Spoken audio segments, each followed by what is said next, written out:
ছাত্ৰ ছাত্ৰীসকল, আজি আমি চতুৰ্থ শ্ৰেণীৰ পূৰণ পাঠটো পঢ়িম। তোমালোকে তৃতীয় শ্ৰেণীত পূৰণ কেনেকৈ কৰে সেই বিষয়ে ইতিমধ্যে শিকি আহিছা। তো আজি এই পাঠটোত অনুশীলনলৈ যোৱাৰ আগতে তোমালোকক কিছুমান উদাহৰণৰ জৰিয়তে পূৰণ কেনেকৈ কৰিব লাগে সেই বিষয়ে শিকাম, আৰু তেতিয়া তোমালোকে সহজভাৱে অনুশীলনীখিনি কৰিব পাৰিবা। তো আহাচোন, প্ৰথম আমি আৰম্ভ কৰোঁ। হয়তো পূৰণৰ নেওতা সকলোৱে জানা, যদি নাজানা তেতিয়াহ'লে নেওতাখন ভালকৈ মুখস্থ কৰি ল'বা, যাতে তোমালোকৰ পূৰণ কৰাত কোনো অসুবিধা নহয়। তো আহাচোন, প্ৰথম আমি কৰোঁ এটা অংশ অৱশিষ্ট থকা সংখ্যাৰ সৈতে পূৰণ কৰিলে আমি কেনেকৈ কৰিম। ধৰা হ'ল আমি প্ৰথম সংখ্যাটো লৈছোঁ 2342 পূৰণ 2। এতিয়া তোমালোকে জানা এইটো এককৰ ঘৰ, এইটো দশক, এইটো শতক আৰু এইটো হাজাৰ। আমি এটা সংখ্যা বিশিষ্ট নম্বৰে কৰিবলৈ হ'লে প্ৰথম 2 পূৰণ 2 কিমান পাম? 4। 4 পূৰণ 2 8। 3 পূৰণ 2 6 আৰু 2 পূৰণ 2 4। উত্তৰটো পালোঁ 4684। তাৰমানে আমি পূৰণ কৰিবলৈ হ'লে সদায় প্ৰথম এককৰ ঘৰৰ লগত কৰিম, তাৰপিছত দশক, তাৰপিছত শতক, তাৰপিছত হাজাৰ ঘৰৰ লগত। আৰু এটা উদাহৰণ লৈছোঁ 3 2 7 আৰু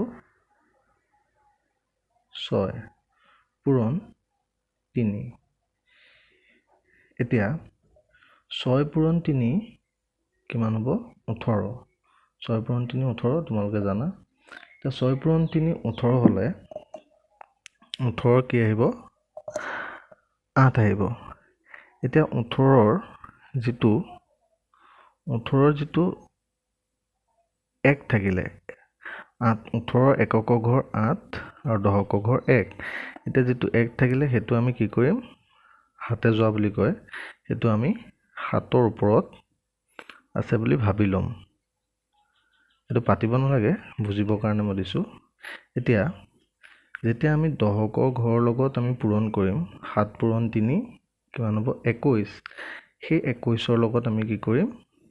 সেই 1টো হাতে যোৱা 1টো আমি যোগ কৰিম আৰু পাম 22। এতিয়া 22ৰ এককৰ ঘৰ কি? 2।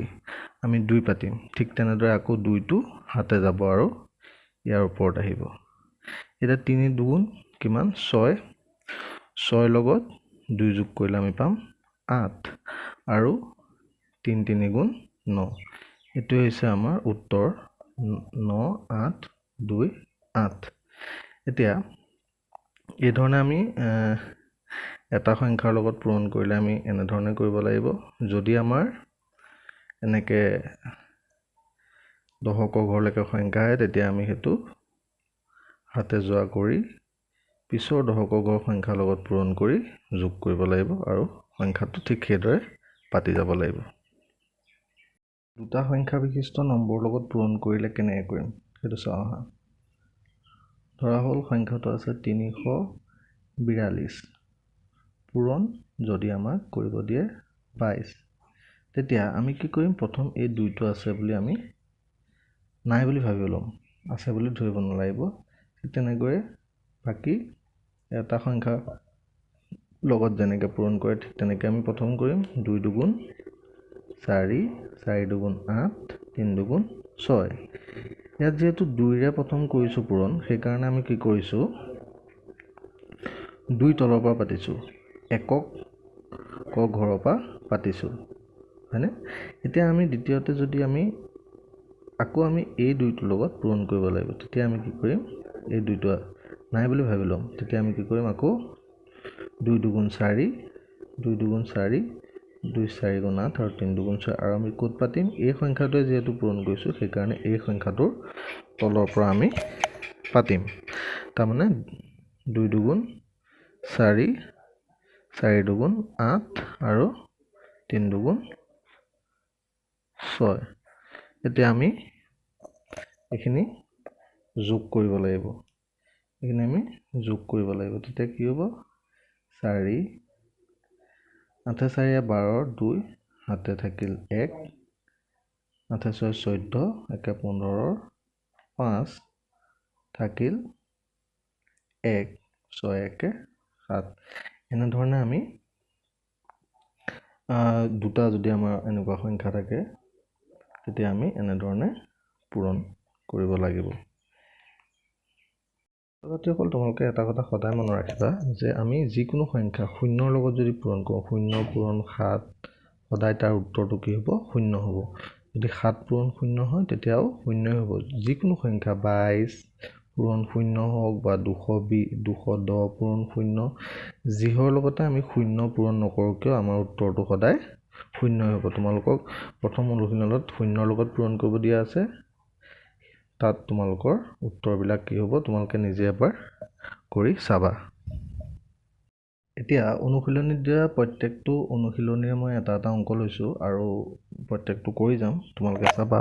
আৰু বাকী যিখিনি অনুশীলনী দিয়া আছে সেইখিনি তোমালোকে নিজেই ঘৰত কৰিবলৈ চেষ্টা কৰিবা। এতিয়া প্ৰথমটো দিয়া আছে 23 পূৰণ 2, এইটো কি হ'ব 3 2 6 হয়নে? আৰু সংখ্যাটো সদায় আমি যোনটোৰ লগত পূৰণ কৰোঁ তাৰ তলত পাতিব লাগিব। আৰু 2 2 4 আমাৰ উত্তৰটো কি হ'ব 46 হয়নে? এতিয়া 2 নম্বৰতে দিয়া আছে দুটা সংখ্যা থকা, এইটো আমি অলপ আগতে শিকি আহিছোঁ যে এই একটো আমি প্ৰথম আছে বুলি নাভাবোঁ। এতিয়া 3 3 গুণ কিমান হ'ব তোমাৰ 9 হ'ব আৰু 6 পূৰণ 3 কিমান হ'ব 18 হ'ব। সদায় সংখ্যাখিনি পাতোতে ধ্যান দিবা যাতে যোনটো সংখ্যাৰ তলত যোনটো পাতিব লাগে। আৰু এতিয়া 3টো আছে বুলি নাভাবোঁ, এতিয়া 1ৰ লগত পূৰণ কৰিম, যিহেতু আমি এইটো তলত পাতিব লাগিব সেইকাৰণে 3 এগুণে 3 আৰু 6 এগুণে 6। এতিয়া আমি কি কৰিম এই গোটেইখিনি যোগ কৰি দিম, এইটো হ'ব 9 8 3 11 1 হাতে থাকিল 1 6 1 7 1 8 উত্তৰ কি পালোঁ 819 হয়নে? এতিয়া যদি আমাৰ এনেকুৱা ধৰণৰ অংক থাকে 122 পূৰণ 2, এইটোৰ সৈতে একেই, খালি ইয়াত যেনিবা 3টা সংখ্যা আছে একক দশক শতক, ইয়াত আৰু একক দশক আছে। এতিয়া আমি কি কৰিম এককৰ ঘৰৰ লগত প্ৰথম পূৰণ কৰিম 2টো, তাৰপিছত দশকৰ ঘৰৰ লগত আৰু তাৰপিছত শতকৰ ঘৰৰ লগত।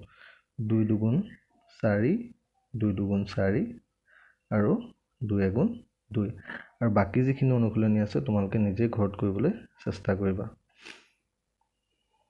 এনেকুৱা ধৰণৰ অংক থাকে যে এটা পাচিত 12টা আম আছে, তেনেকুৱা 4টা পাচিত কেইটা আম থাকিব। তেতিয়া আমি কি কৰিম, এইটো আমি জানো সকলোৱে যে এনেকুৱা অংক থাকিলে এটা পাচিত যদি 12টা থাকে 4টা পাচিত কেইটা থাকিব আমি পূৰণ কৰিব লাগিব। সেইকাৰণে আমি লিখিব লাগিব কি এটা পাচিত কেইটা আছে, এটা পাচিত কেইটা আছে 12টা আম। তেতিয়া 4টা পাচিত কেইটা থাকিব, আমি কি কৰিম 12 পূৰণ 4 সমান, তোমালোকৰ যদি 12 নেওতা মুখস্থ আছে তেতিয়াহ'লে উত্তৰটো সোনকালে লিখিব পাৰিবা। 12 পূৰণ 4 আৰু 12 পূৰণ কৰিলে আমি কিমান পাওঁ 48টা হয়নে? যদি নেওতা মুখস্থ নাই তেতিয়াহ'লে আমি কি কৰিব পাৰিম 12 নেওতা যদি মুখস্থ নাই তেতিয়া আমি এনেকৈও কৰি ল'ব পাৰোঁ 12 পূৰণ 4 আগতে যেনেধৰণে কৰিলোঁ 4 2 8 আৰু 4 1 4, কেইটা পালোঁ আমি 48টা। সেইটো হৈছে ইয়াৰ সমাধান। এনেকুৱা যিখিনি অংক আছে এইখিনিও তোমালোকে অনুশীলনীৰ পৰা চাই সমাধান কৰিবলৈ ঘৰত যত্ন কৰিবা। যদি ভিডিঅ'টোৰ পৰা তোমালোকে কিবা শিকিব পাৰিলা তেতিয়াহ'লে লগৰ বন্ধুৰ লগত ভিডিঅ'টো শ্বেয়াৰ কৰিবা যাতে সকলো ইয়াৰ পৰা উপকৃত হয়। তো এইটোৱে আছিল গণিত পাঠটো, আৰু ঘৰত অনুশীলনীখিনি কৰিবলৈ কিন্তু নাপাহৰিবা।